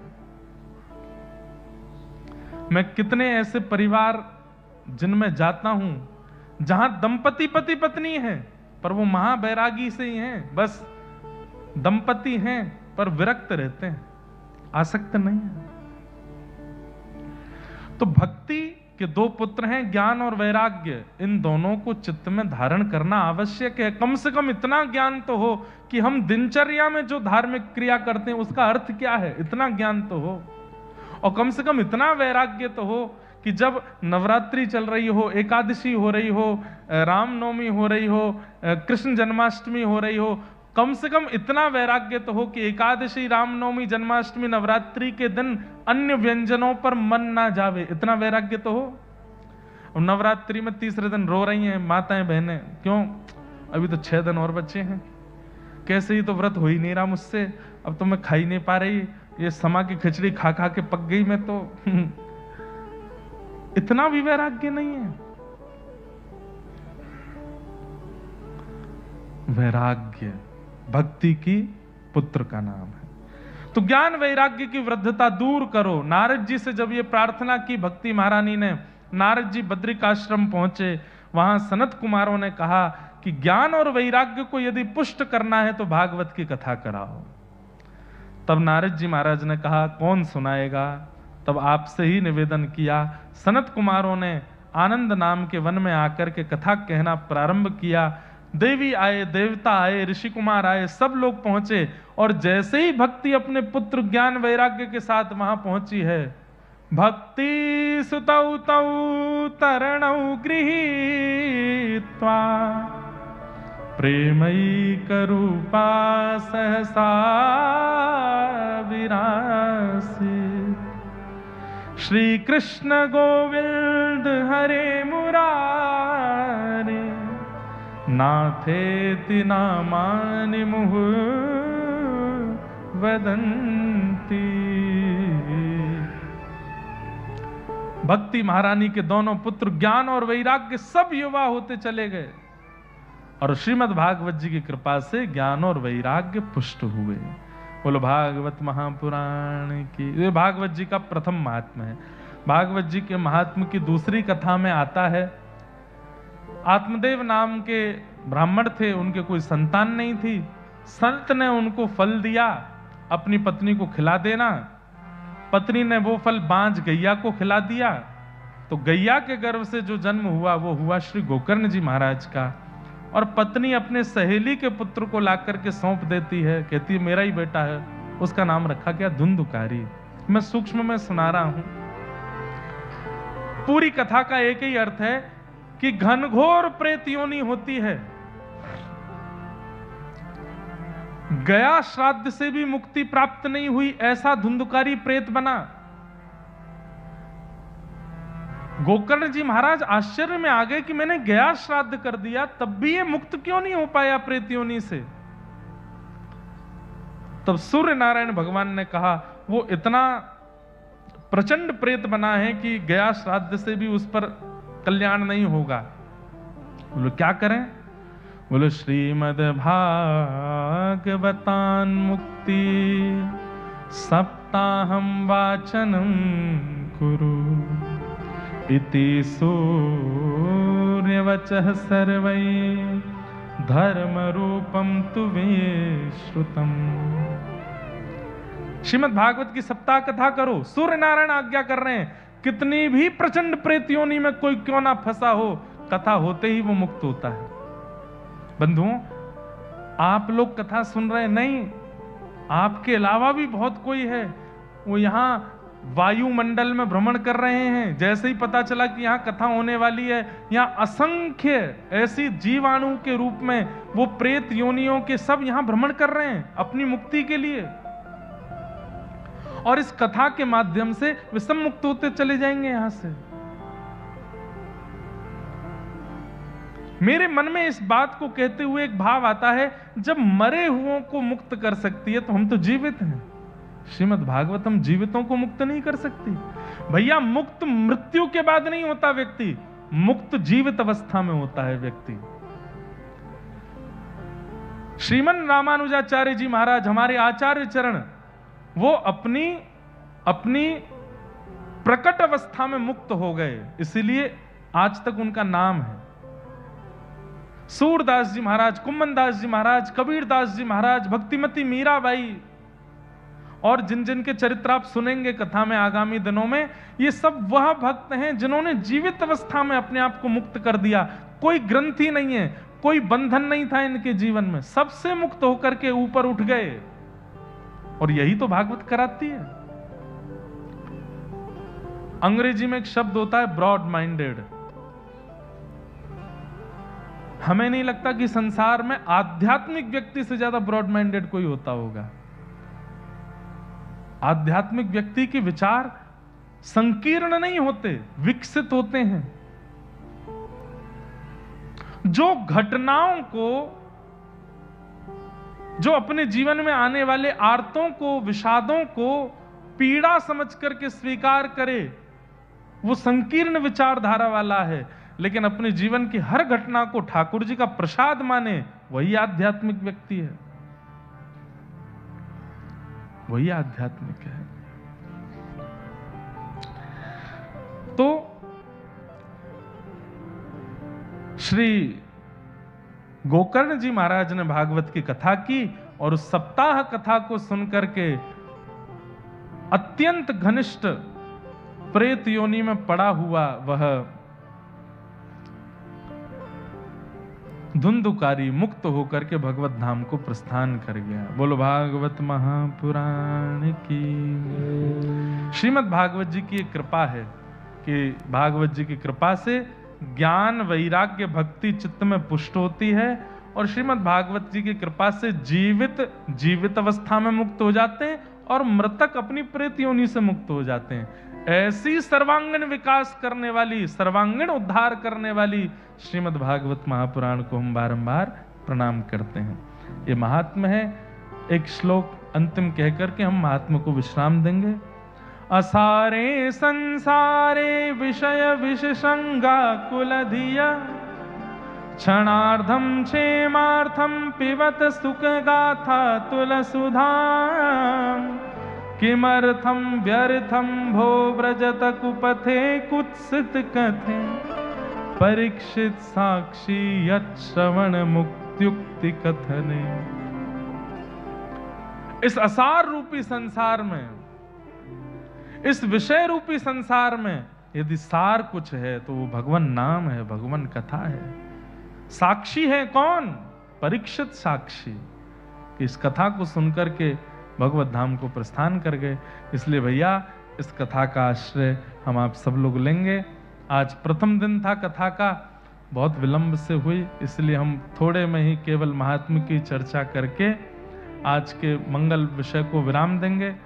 कल से बंधुओं आप सब लोगों के लिए यहाँ उपस्थित होने का समय 3 बजे से पूर्व ही आप लोग आ जाइए। 3 साढ़े 3 के बीच में हम भी यहाँ आकर के कथा 6 साढ़े 6 बजे तक खूब भाव से आनंद से करेंगे और खूब मधुर मधुर रस चर्चाएं सुनाएंगे।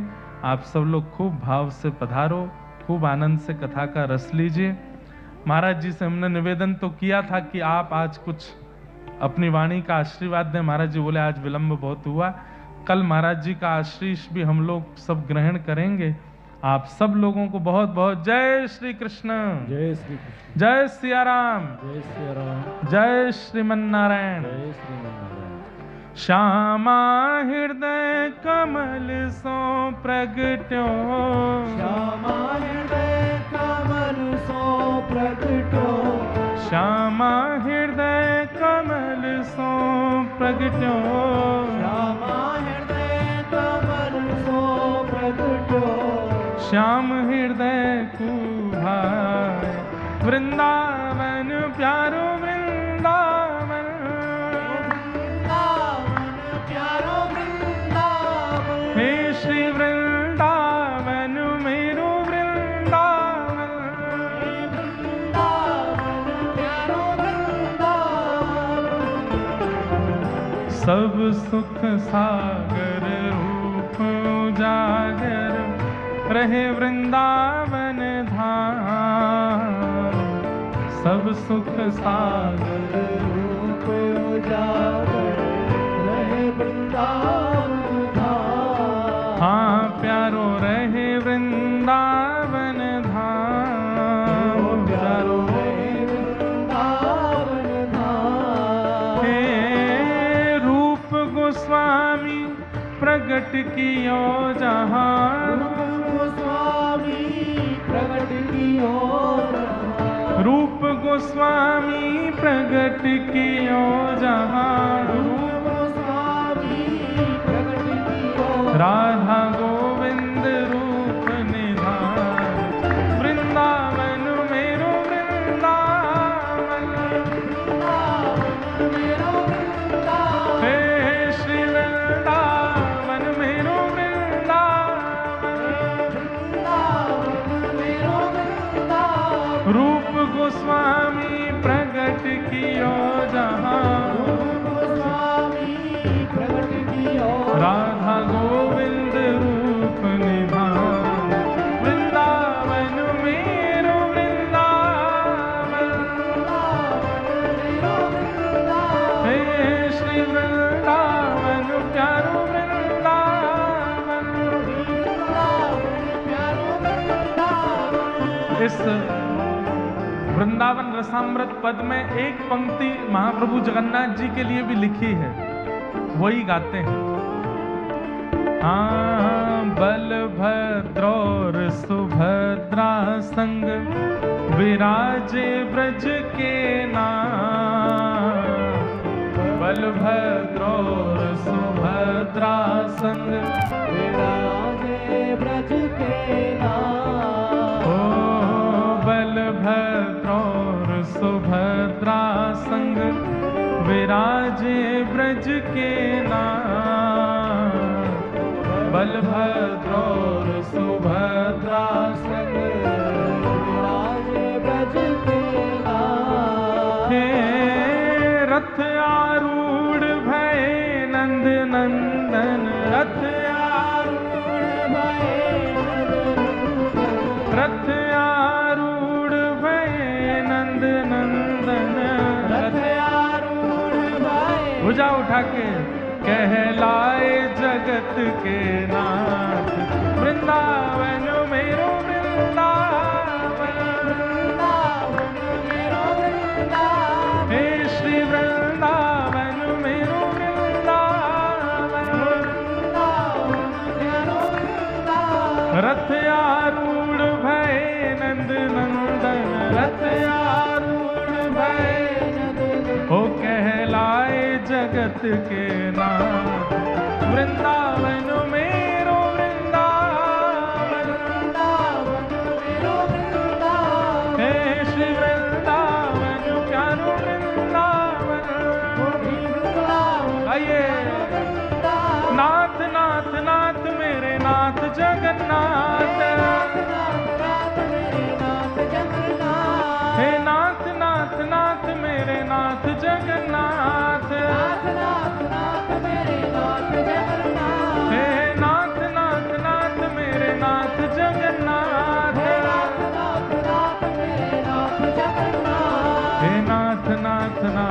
मेरे नाथ जगन्नाथ नाथ गाइए। मेरे नाथ जगन्नाथ। हे नाथ नाथ नाथ मेरे नाथ जगन्नाथ नाथ नाथ नाथ मेरे नाथ जगन्नाथ। हे नाथ नाथ नाथ मेरे नाथ जगन्नाथ। नाथ मेरे नाथ जगन्नाथ। हे नाथ नाथ नाथ मेरे नाथ जगन्नाथ।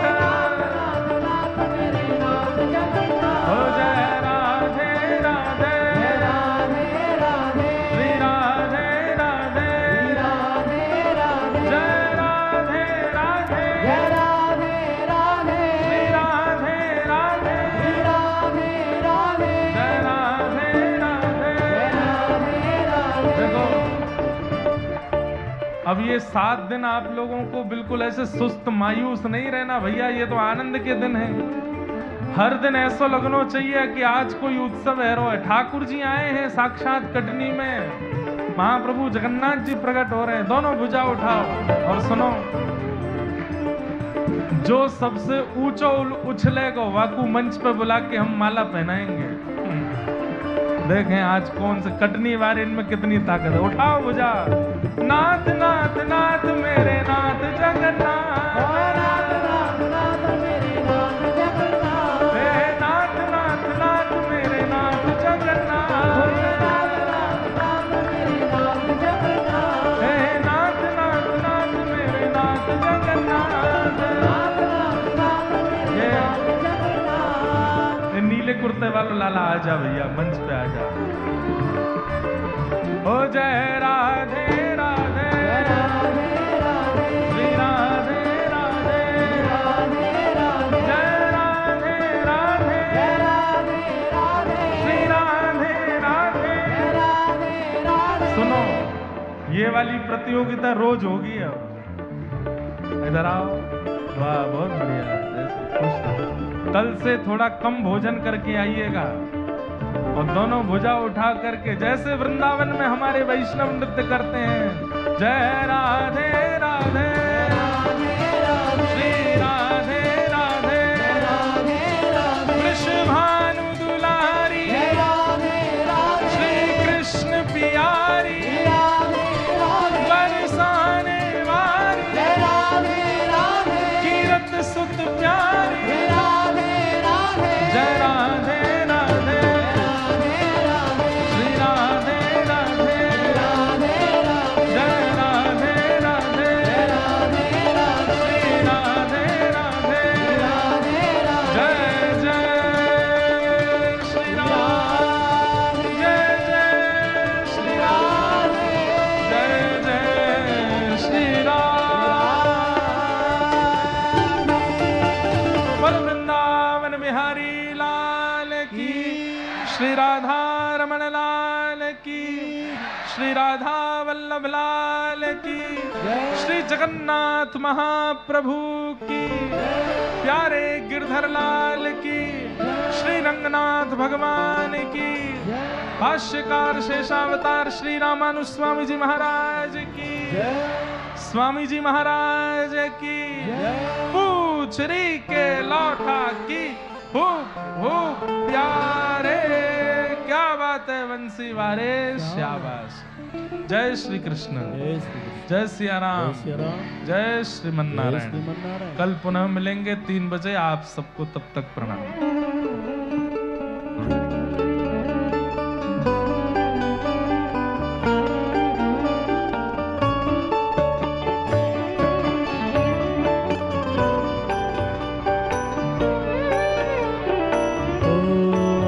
आरतीयते पावन पुराण के, आरतीयते पावन पुराण